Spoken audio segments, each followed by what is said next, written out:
Hi everyone, this is Simple Dad here. In this video, I'll show you how to remove a background from a photo on Capcut.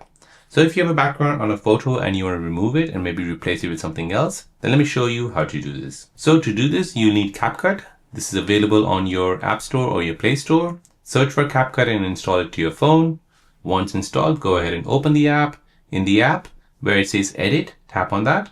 Now here, from these buttons here, you need to find Remove Background, which looks like that. Tap on that. Now you want to go ahead and select a video or a photo where you want to remove the background. So we want to remove a background from this. We'll go ahead and tap Next. And now this will automatically detect the picture and will remove it for you. You can go ahead and select Auto Select, or you can manually select it. I'll go ahead and tap on Auto Select and then tap on the tick. And now as you can see, it has selected the person from that photo. So there you go, guys. That is how to remove a background from a photo on Capcut.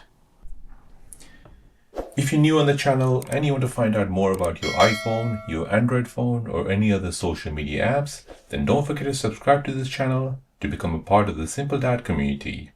Hit the like button if you find this video useful.